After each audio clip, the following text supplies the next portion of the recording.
So it's livavecha, not libcha. And it's the Yetzer Hatov and the Yetzer Hara. And really the rabbinical idea of the Yetzer Hara, the inclination towards Ra, evil, and remember Ra is kind of deviation, as it were, from the intention of God for this creation. The Yetzer Hara isn't this demon sitting on your shoulder whispering to you, do bad things.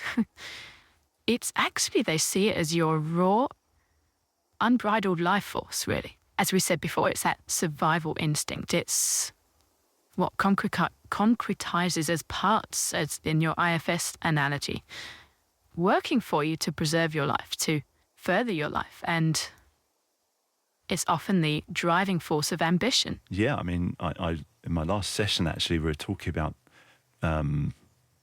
some of my parts actually enabling me to be where I am in my job at the moment, because it tolerates things that often people wouldn't tolerate, and somehow it's got me far. So that's where we see the driving force. It's had its implications in my life, which we are dealing with, but there's the positive. We entered into the kingdom of that part, of those parts, and we gave it love in those moments to get into its head, Yes, and I think that's really, really useful to see that as a practical way of working. And I think there's a midrash that we looked at, Genesis Rabbah 9, verse 7. There's this really shocking claim about when God looked at creation and said, it is very good. What does very good mean? What's it talking about there? And they say actually that this refers to the Yetzer Hara. Wow, is the Yetzer Hara really good? Wow, that's quite a claim, isn't it? It certainly is, but they say, if it were not for the evil inclination, no person would build a house, no person would take a spouse, no person would beget children, no one would engage in commerce. And it's similar to things that Jung says that, kind of without the id, without hunger, without that selfish drive to possess, the ambition, the human civilization flatlines. A bit like saddle it like a beast. Yeah, and we can see that imagery in Genesis 4 when we talk about Cain and Abel, and when God is having a conversation with Cain in his moment when he has these feelings towards his brother that he wants to murder him. And he uses imagery of something crouching at your door. And, you need to master it. And I think speaking into that story is this idea of kinat sofrim, the jealousy of scholars increases wisdom. That's from Bava Batra 21a. When you feel this kind of envy because someone's, better than you somehow. Even to the extent that I want what they have. The challenge there is to redirect that energy. Redirect it towards your own growth. You use that energy to propel yourself higher. But a very important caveat within this is the heart behind the intention, the requirement of the new king. So ultimately, this is going to look like our king. And propelling yourself higher is going to look, like love your neighbour as yourself. Wow, it's interesting. He just said that. I just got this, that you can really find out what true love or selfless love looks like by employing a love that you would give to yourself, and then take yourself out of that equation and bottle that love that actually is the love that God wants you to show to your neighbour. Wow, so you employ yourself as a kind of model as to how you are going to act towards someone, and at that point you take yourself out of the equation in order to employ that sort of love. Love it. And I think that's a really good example of a plumb line. Is it for my sake, or is it for the sake of the king and the kingdom, mirroring the principles that he desires from me? And that's one of the core principles. Yeah. Love God and love your neighbour as yourself. These are the most important, key, fulcrum commandments in the Torah. everything else flows from that. Absolutely. So coming back to what we were talking about, we looked into this idea of the Yetzer Hara being compared with this wild ox. If you leave an ox to its own devices, it's going to trample your village. I mean, we see it on our TVs when the bull rampages through the streets in that festival of San Fermin. I mean, it's carnage. Bull in a china shop comes to mind there. But if you can put a yoke on that, this massive strength, it's going to plough your field multiple times faster than you could ever do on your own, Now, I think that's such a powerful picture of when it says, love the Lord your God with all your heart. It really does make a difference when you bring that Yetzer Hara into the equation, because it means you're coming to God whole. You're coming with your whole self. And if you're leaving your aggression, even the sexual drives at the door, you're going to be very polite, but it's going to be very weak. And I see this as a real opening in to explore a way of loving God with your whole self that has an energy to it that actually exponentially increases your strength to serve him. I love the way you put that. Exactly. This is the problem. I don't know. We were having a discussion yesterday about the study you did. Do you want to just go into about the what your thoughts were about the, very briefly, in Deuteronomy it says if you do, then you will have no...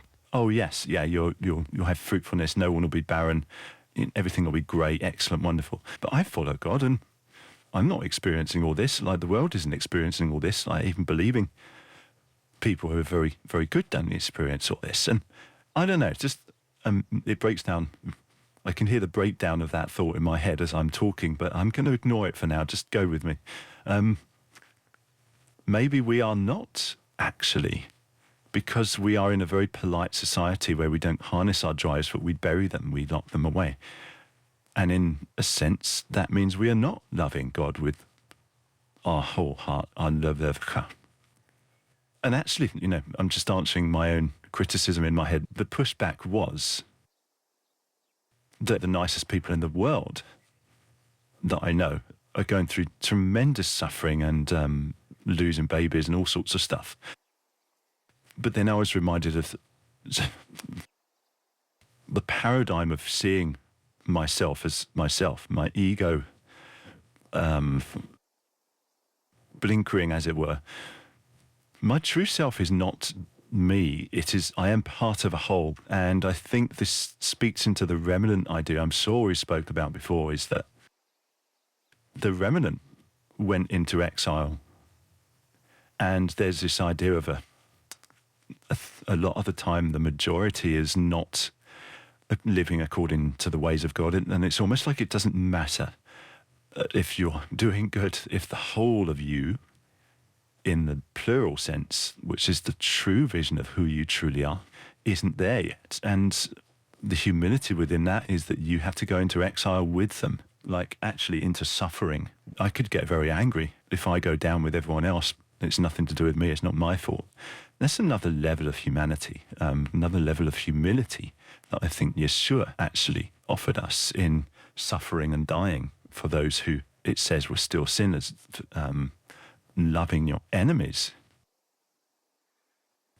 I mean, there's a whole process going on in a human being that goes through that, and I think there's a deeper sense to that. So yeah, sorry, I probably lost you.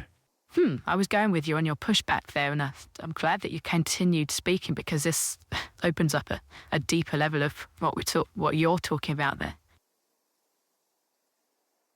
But yeah, I want to stay there, but I think we need to carry on with this. Let's go back to what we were talking about. Your thought there sparked out of loving God with all of your heart, and we're very polite. And maybe we need to learn how to channel our drives that we so often put in prisons in this kind of polite society, to be real about those drives and talk with those drives even, and employ them under a harness, yoked with a saddle, to plough a field that we would never be able to plough with that strength. Yeah, to enter into multiplication, just as we talked about with Abraham becoming Abraham. Yes, yes. In fact, in the Talmud, there's another very shocking phrase. Whoever is greater than his fellow, his evil inclination is greater. That's Sukkah 52a. The greatest people, the saints, as it were, they're not people that were born with no dark urges. They are people actually, conversely, with massive dark urges, ferocious internal beasts. They're the greatest people. Wow, that's jarring. That really is actually jarring in this culture, in my head. Yeah, but I want to finish the sentence here that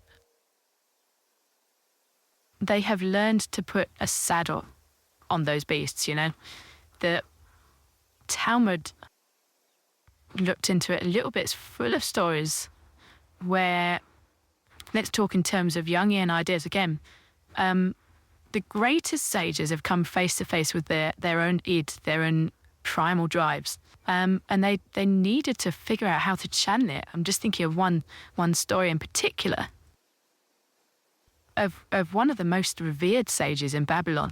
I can't read his name here. Abel, the couple who were walking together, a man and a woman. In those days, that was maybe something you didn't do, but they decided they were going to travel together, and he followed them because he was convinced that something naughty was going to happen. And to his absolute shock, they parted ways and nothing happened. He was looking on, there's like something within him, devastated within him, because he realized that if he would have been in that man's position, his own desires would have completely overwhelmed him. And at that moment, and the story goes on to say that he leant against the doorpost in that moment. He was completely distressed and frankly kind of disgusted by his own realization of the darkness within him.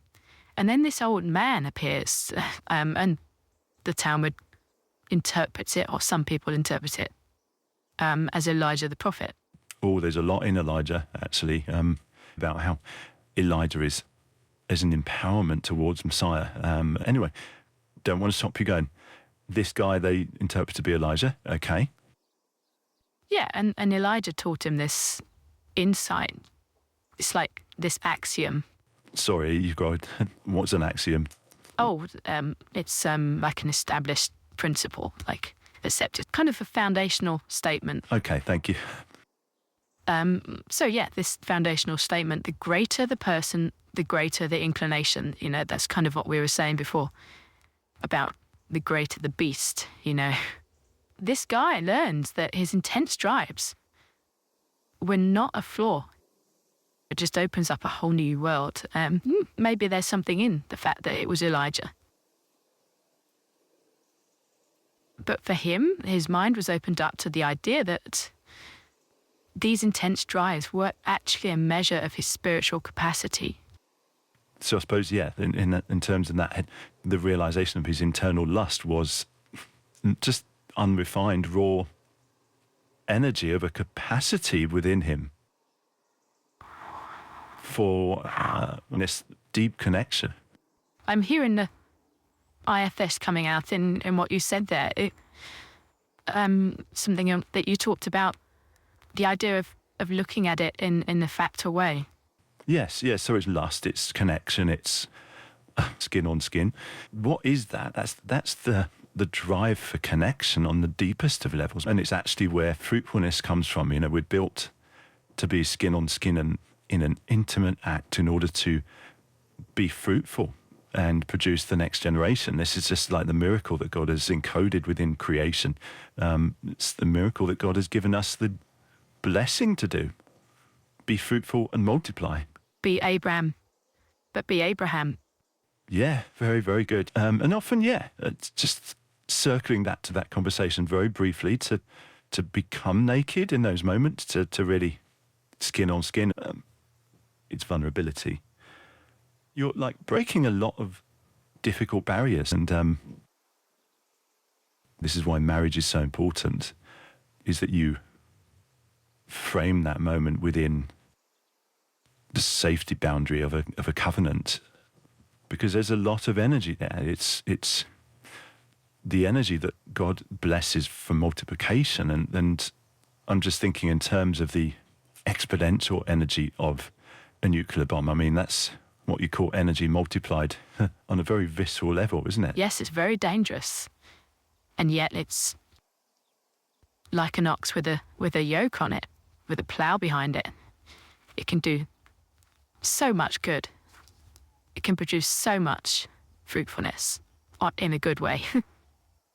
So I just wanted, we are getting on in time here, but we wanted to dive in briefly into the Jungian ideas a little bit because they are so parallel. In fact, actually looking at these ancient rabbinical texts through a Jungian lens, I mean, it really just reveals how ahead of the time these sages were, doesn't it? Yeah, they had such a grasp of deep psychology. And that's what we always say. We say that the Torah, especially, is an ancient psychological working manual. If you have the tools to interpret, have the way of reading the text, reading those stories as part of you, they're reading you. So we talked about that many times. There's a lot of similarity. So both frameworks, the Torah, the ancient rabbinic texts, and Jungian, they both reject this kind of simplistic good versus evil binary idea. And they both really push for the idea of diving into the basement of your psyche and finding the monster and even shaking hands with it, entering into that moment of love, as we were talking about with it. IFS is a great way of explaining that, and then putting it to work. And Jung defined this deep, dark, unconscious thing, defined as the shadow, as actually, the dark side of our personality as actually gold. This is one of his statements. In the shadow is the gold. Yeah, and gold is often, well, always, I mean, that's the nature of it, is it's buried, it's there, it's like very rich, and yet it's buried deep, and it often needs processing in order to cause it to become valuable. Exactly, in order for it to become currency. And that speaks into the conversation we had about currency, this flow of what you decide upon as a community, as a culture, is valuable. A piece of paper in my hand is not intrinsically valuable, but it's currency, and currency is different from the piece of paper that I'm holding and I'm using to buy apples with. That's an interesting idea, actually. Turning your Yetzer Hara into currency. That's an idea, isn't it? Something valuable that you can utilise, a bit like an ox with a plough. Yeah, isn't that? It's actually quite a grounded way of seeing your evil inclination in English terms. And I'm saying English terms on purpose because of what it conjures up in our conscience, which can so often become a prison. Imagine we are burying gold rather than digging it out and processing it into currency. I think that's profound. I think the more you think into what you just said there,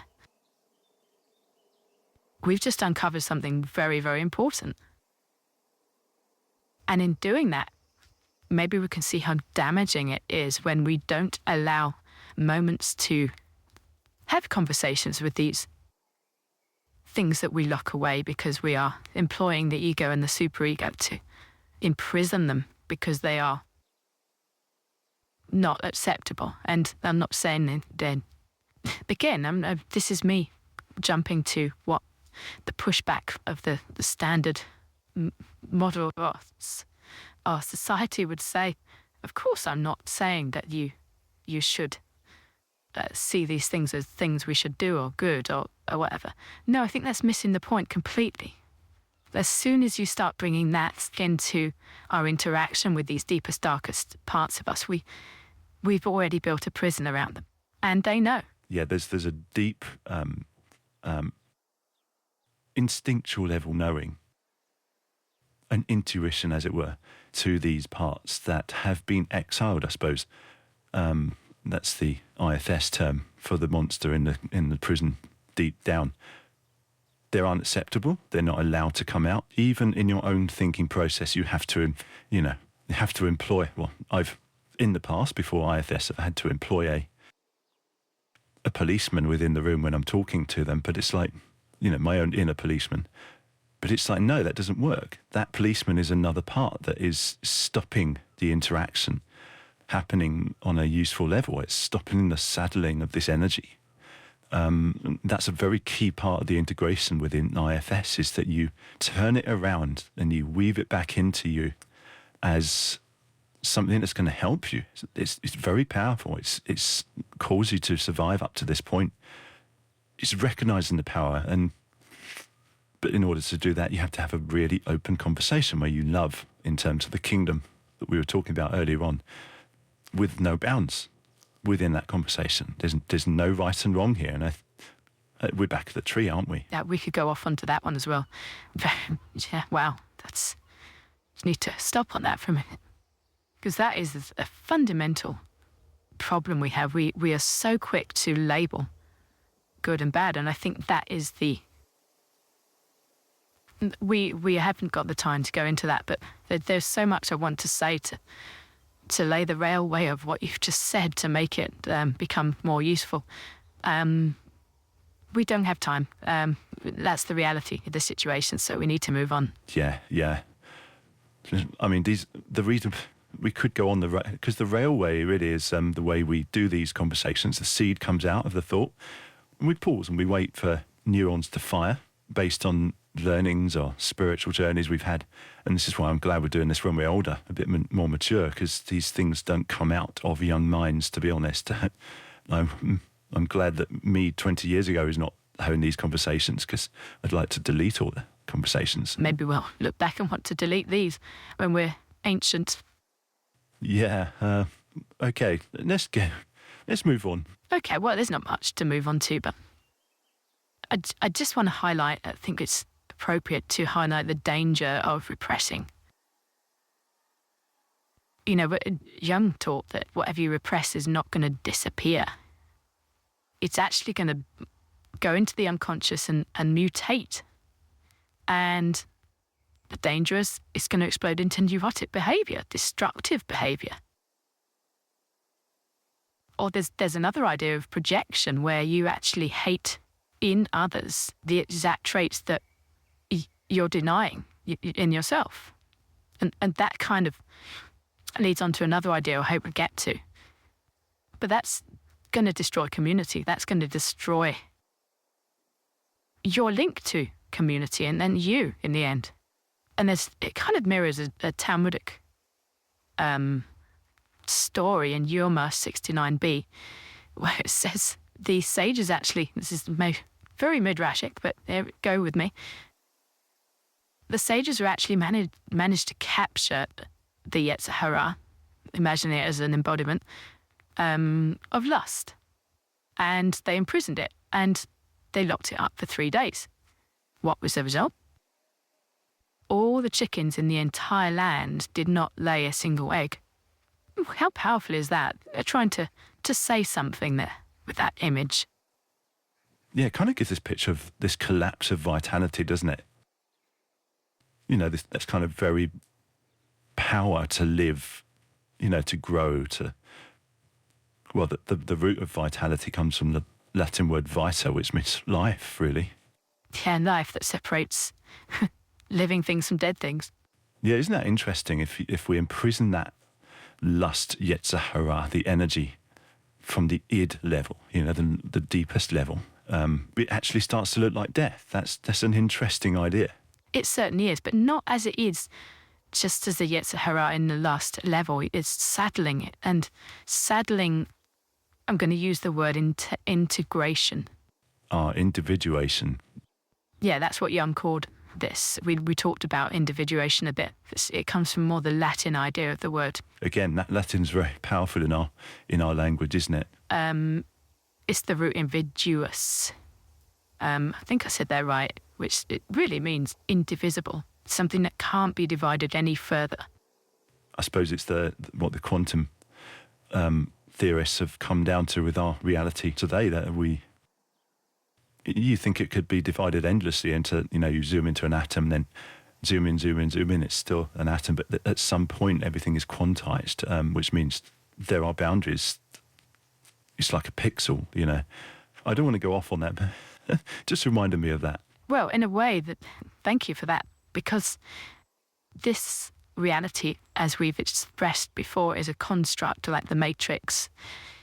In a way, that's the reason why we can define this as not truly real. And the spiritual world that goes beyond the boundaries, the quantized boundaries that you're talking about there, is actually the reality.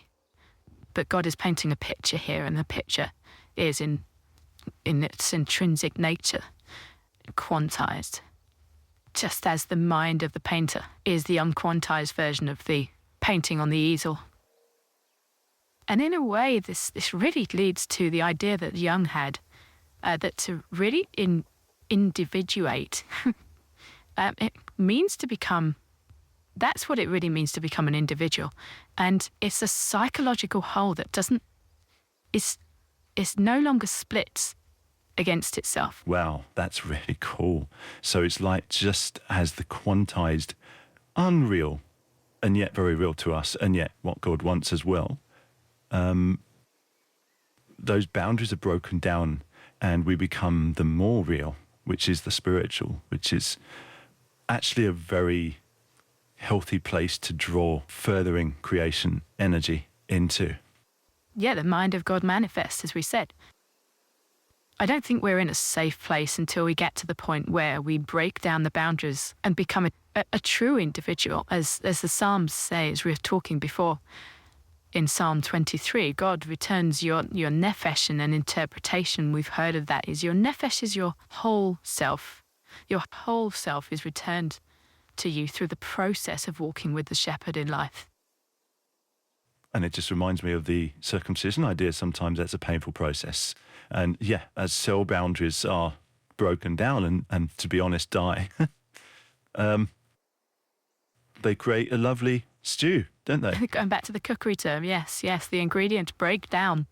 I suppose we can employ that metaphor here, is the ingredients need to be broken down within us so that we can integrate them and become a dish.